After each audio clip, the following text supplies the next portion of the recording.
we started off with a letter that Valerie received, and we're just totally distracted at this point. I am Melanie Asher, founder and fractional chief marketing officer with Omical. This is Valerie Cobb. I will let you take over.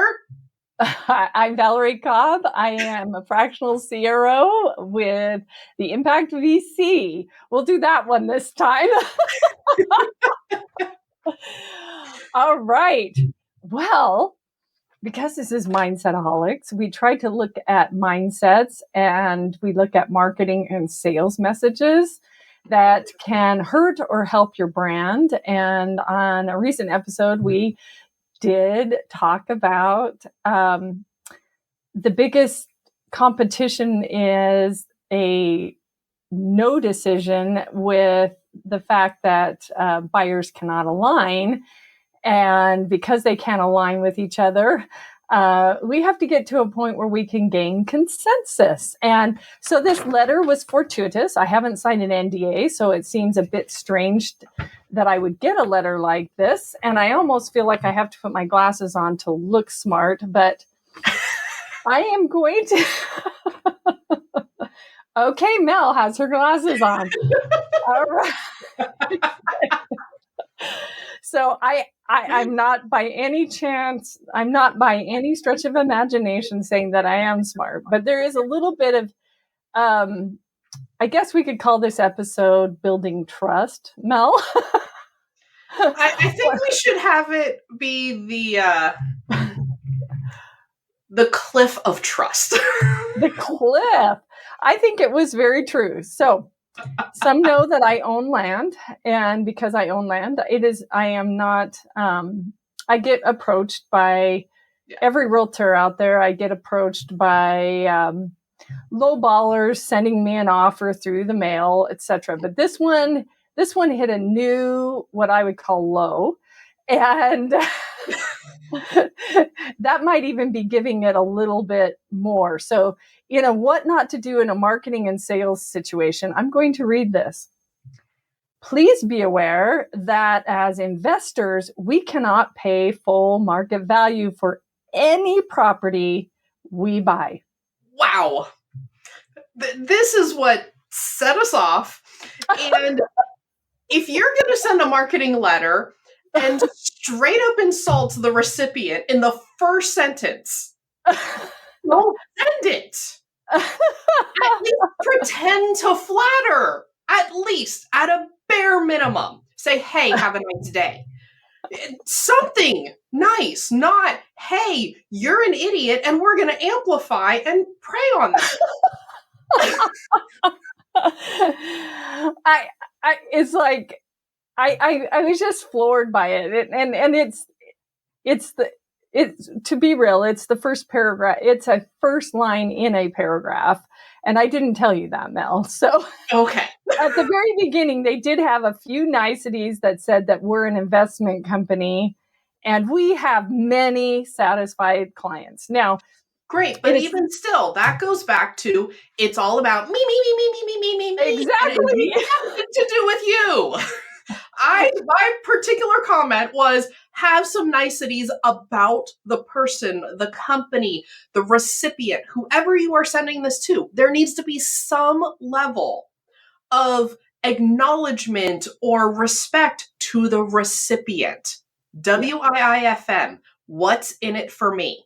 If you're going to start off talking all about you, and oh, by the way, you're going to insult me at the same time, really think I'm going to entertain the idea of maybe, let alone yes.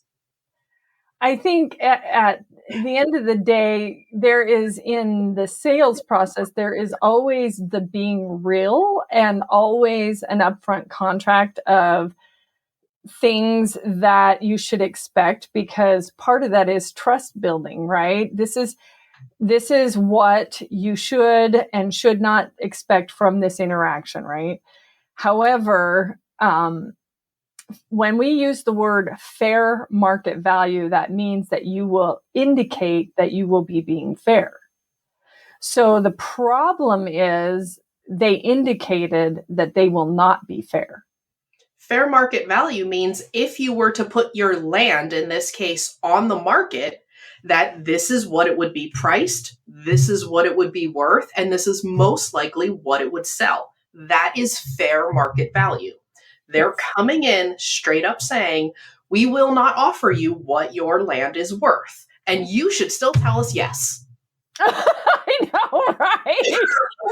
And is that, I mean, that's where it gets the bad, that's where sales gets a very bad rap, right? Is they come in and most feel like sales is a 4-letter word to begin with. But hey, dude, I'm going to take advantage of you and you're going to like it. Can I have another? Would you like to bend the process? Yes. And the sad part is, as investors, you're looking for investment properties, but you should be forecasting and saying, okay, now if you're trying to have a quick turn and you're trying to take advantage of a downtrodden market or whatever, that really doesn't need to be discussed. You can say, I'm willing to pay this amount for it. And if you can get more, then go ahead and get more. Or because you're paying all the closing fees and all of those things, maybe it's reduced the amount of closing fees. We're going to subtract closing fees or whatever in an upfront contract. Things that people would naturally expect. Here's the closing process. This is how we make our money. You don't want to use us to do this. That's fine. Then over the next 5-10 years, as we either land bank or we turn it into a development or whatever we're going to do to make our money off of it, that's what it is. But fair market value means that that's what people are willing to pay when like for like. Because I was an appraiser, right, years ago, and I'm going, okay, means it's like for like, and it is indicated fair market because everything is all things equal. This is what you should expect, so that you don't feel like somebody is taking advantage of you, because the whole point of selling and buying is to solve a need and a challenge. You're selling something has a need or someone has a need. That's why products are developed. There's this need. Oh, we can see the ability to do it. So how much can we solve the need? Yep. When we're doing it, right? And then what is the price point for that? I mean, no one expects freebies because they wouldn't want a freebie either.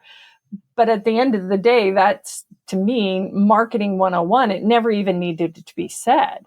You know, I mean, get on a call and say, this is how we make our money. But and if they're going to tell you, if that's their lead, that they're not going to pay you fair market, it's like, okay, if you're not going to pay fair market, what are you going to give me to compensate for that? Yes. Because right now this is a completely one-sided deal, a one-sided offer, and there is absolutely no reason why you should entertain it, let alone even think about the word maybe. And yes, it's completely off the table. Yeah. I would rather go bankrupt and let the courts handle anything than sell to this group. Period. Yes. That is, I mean, I don't know how many out there would ever think that was a good deal. I don't know who approved that. I don't either. Sat in that room or read that letter and said, yes, this is a great marketing campaign. Let's send 1 million of these. Well, and I'm sure that they're in the market where, where people have, I mean, I've known, like, there was a house that was listed, and I know it was only listed because the wife had cancer and they had to sell their house. Yeah. So this is totally taking advantage of the desperation of people out there. And instead of trying to be fair, I get to take advantage of you out there. That's what they just said. I'll take advantage of you. Exactly. That's what I mean. Thank you, sir. Can I have another? Yeah.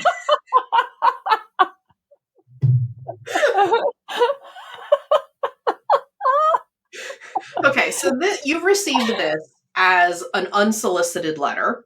Yes. Let's turn the tables. Okay. let's stay in the unsolicited realm. What would be a good opening that would at least get you to entertain the idea? Not put maybe on the table, not say yes. What would be a good opening to at least just get you to read the letter and not do what we've done today? That's a very good question. Probably less, period. Just, I'm interested in your land. I'd love to have a conversation. Because I get texts all the time by these types of organizations as well. And it's like, we want to buy your land. Tell us how much it's worth. And my first response is, Do your homework. if you're looking at land, you already know what it's worth. So why don't we just get on a dialogue, because I'm going to sell it for fair market value if I'm in the market. And that's usually my response, right? Mm-hmm. So it's, I want to buy your land. It's very interesting because in real estate, it's such an emotional thing unless it's commercial, right? So if I'm a business, et cetera, it still is. But if I'm in a business transaction, hey, I want to buy your home. It's not listed. I'd like to buy your home. That's very emotional. Homes are charged. They are somewhere where you raise children, where you put their heights on the door. It's a place where your heart resides. So to me, those are dialogues best had versus in a letter. So the only thing I would have said in this letter is, hey, we are scouting for new land for development and investment. We'd love to have a dialogue with you and see if you're in the market. Are you in the market? The rest of it would not have been, the rest I would just... not relevant at this point. It isn't. It's not. And I love the framing of that, because instead of coming to the table and demanding anything, you framed it in a way that says, this is what we're looking to do. We're open to having a conversation, and we're open to hearing no. Yeah.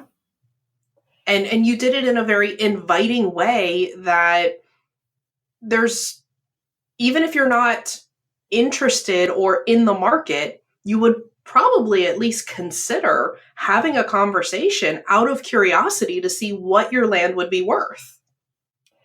And it would be. You could also add something to the element of how you are a hair different from the competitors in that you're willing to have a dialogue and have it be fair. Yes. Because if I have received text after text, because they can go online and go to the property tax and start searching for anybody who has land, right? There's a whole system and a process behind it. I might say something like, you have likely received a ton of these, either through text or whatever. But in this situation, we feel like a dialogue is more appropriate, and we would love to have a fair conversation centered on whether or not you would like to even sell your land, first of all. That's number one. And number two, what would be an amiable price? Because you're not a dummy. You probably know what the fair market value is. So how could we work this so that it's fair for both? And the other element that you did with that is you brought in the psychological impact of how they are feeling. Yes. You probably receive hundreds of these or receive these on a regular basis. Yeah. We get that we're a dime a dozen. And while they don't have to literally say that, they're conveying the acknowledgement of the recipient's emotions. Yeah. Which, again, is going to increase the chances of someone going from, oh, no way ever, to, hey, I'm curious. Because that's all you need to do is get them to the point of curiosity. If you get them to the point of curiosity, then they're more willing to at least have that dialogue with you, and more likely to turn that, oh, no way, into a, that might be a good idea after all. Yes, because a lot of times people need educated before they'll ever make a decision. It may not have occurred to them, or they've gotten the texts and the emails and it's just some cold caller or AI dialer or whatever it is. At its root, human beings need to feel heard. Yes. And that's some of the problems with even like the social media outreach out there, is so much of it is so canned feeling that when people do reach out, you feel like, are you a bot, or are you a human talking to me? And do you even really understand my world? In fact, I get asked that, well, do you even understand my world? And it's like, yeah, I wouldn't be reaching out if I didn't have any kind of inkling of your world, but I want to hear from you and I want to hear what you're going through just as much as if somebody reaches out to me. Like let's take a LinkedIn post. A LinkedIn DM. Hi, LinkedIn says that you should be part of my network. Yeah, I really want to be part of your network because an inanimate object just told you that I should be part. An algorithm just told you that I should be. Can I tell you my favorite? You go ahead. I haven't heard this one in a while, but about 10 years ago, this was like the hot, cool thing to do. Because you are a person that I trust, I want to connect with you on LinkedIn. And I haven't gotten that one, but when they use the big trust word, okay, trust is earned, not said. Yes. Well, that would be my response, because 90% of the time, the people sending those messages, I had never met. So how can you trust them? Exactly. And I'm like, okay, A, I never met you, so I don't trust you. And two, if you think that connecting with someone on LinkedIn is directly correlated to a LinkedIn connection, I think you might need to schedule an appointment or two with your therapist. There's the next connection. Schedule an appointment or two with your therapist. Yes. And some of them are, I think in some cases it's a numbers game. There's 33 million small businesses out there. Somebody's going to bite from that. Yeah. Probably just because they go down the list and hit connect and they haven't even paid attention to what you said. But you're not, hear this very well, you're not going to go very far if that transfer of trust has not happened at some point. You can't just demand that somebody gives you trust. No. And that is such a huge thing. The second you say, trust me, that's like is the guarantee the person is not going to trust you and should be a raging red flag. And you know that from all the horror movies. You know that from all the exactly. Come on. It's like film development. It's the movie development. It's like over time we start to develop trust in the hero of the story, because over time we're told it's the hero of the story, over that, right? And I think that's where the blunders happen. I'm sure that this person was maybe in this letter was maybe trying to be genuine. Hey, let's just not waste each other's time, but say it in a way that is genuine and don't demean people. Don't give sales and marketing a bad name, because that's a marketing letter, right? And sales, it gets a lot of the brunt end of, we just don't trust you and we don't want to talk to a salesman. And it's like, yeah, I wouldn't want to talk to that person either.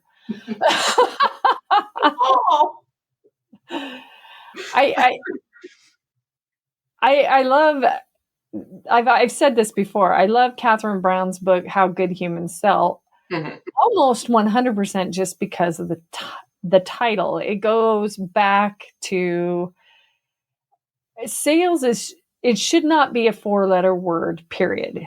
No, it shouldn't.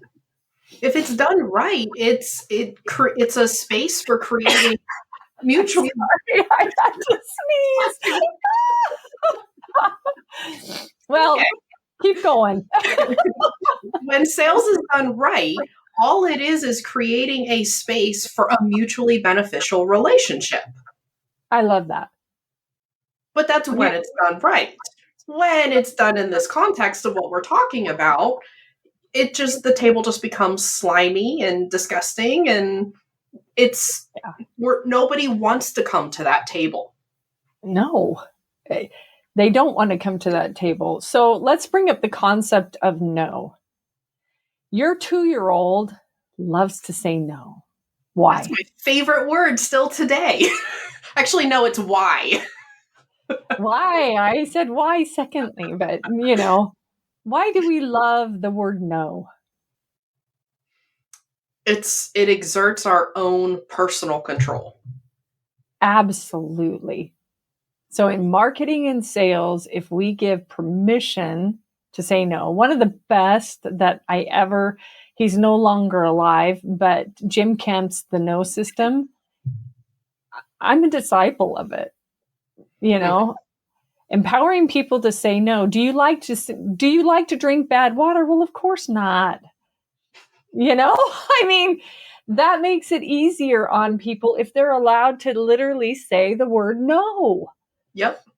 And children are no different. Can I have my power back? No, I want to say no to my mom, my dad, so I have my power.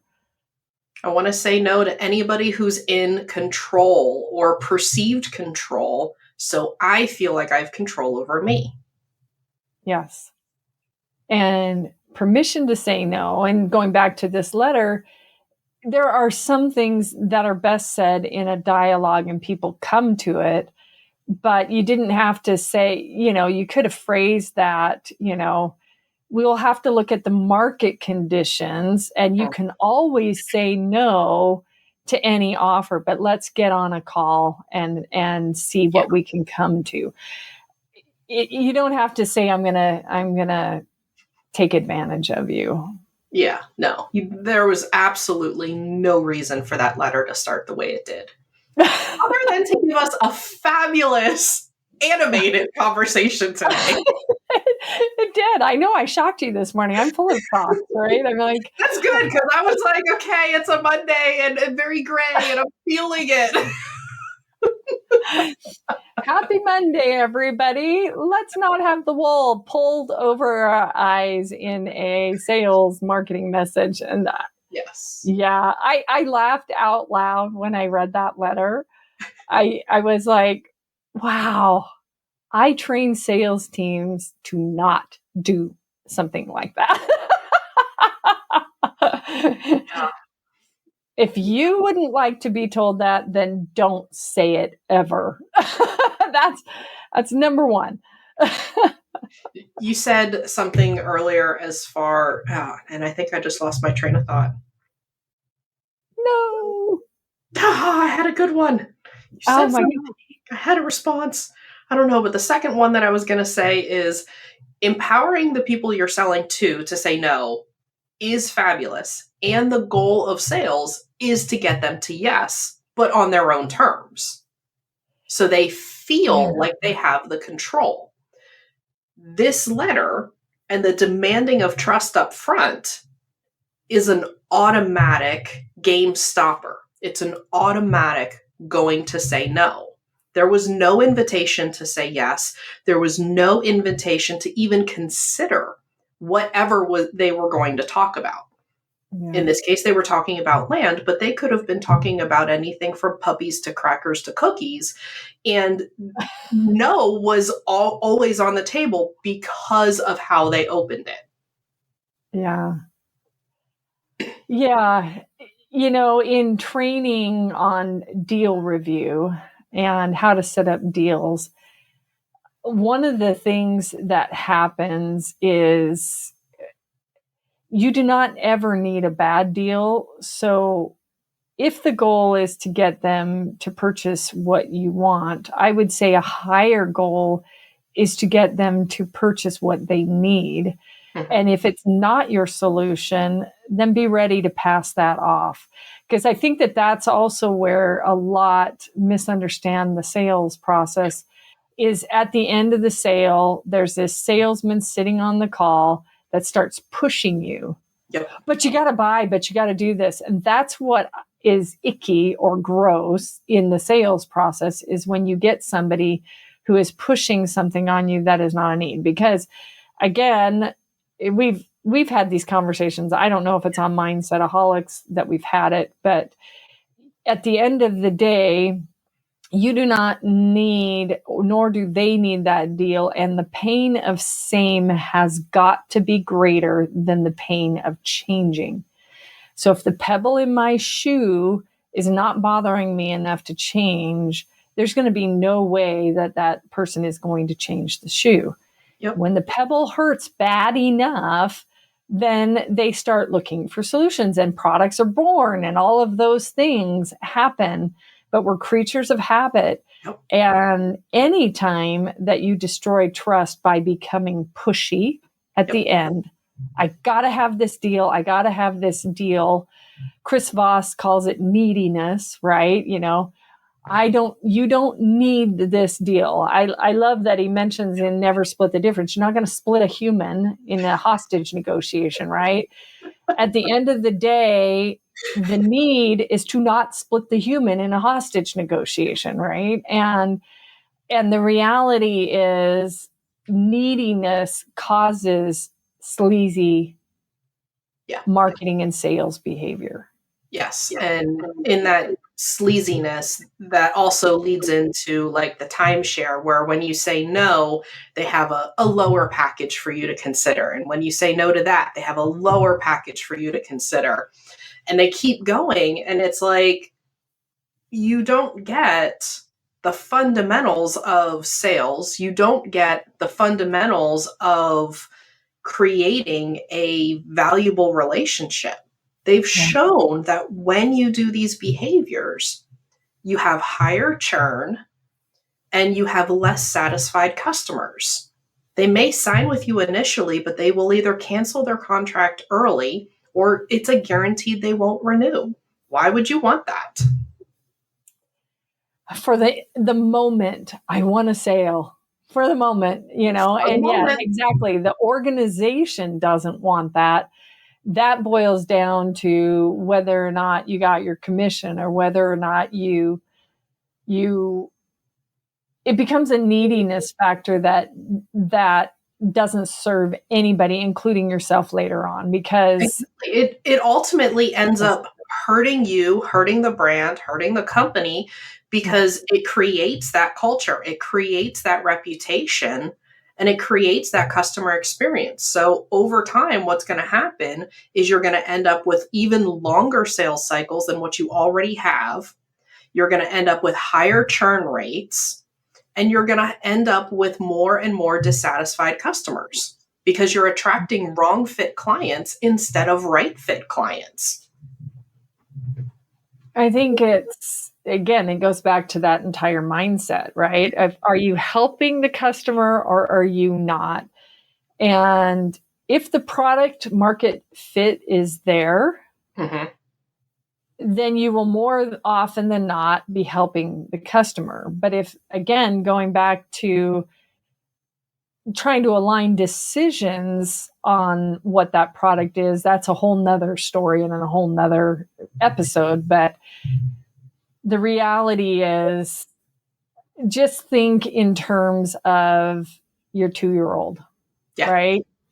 Anytime that your 2-year-old wants to be empowered to say no, and I'm not saying our customers are 2-year-old, but that's the psychology behind human beings. We want the power to say no. We do not want ever to feel like we're forced into something. Or you like to think that as the 2-year-olds grow out of that, but the reality is that stays with us our entire life.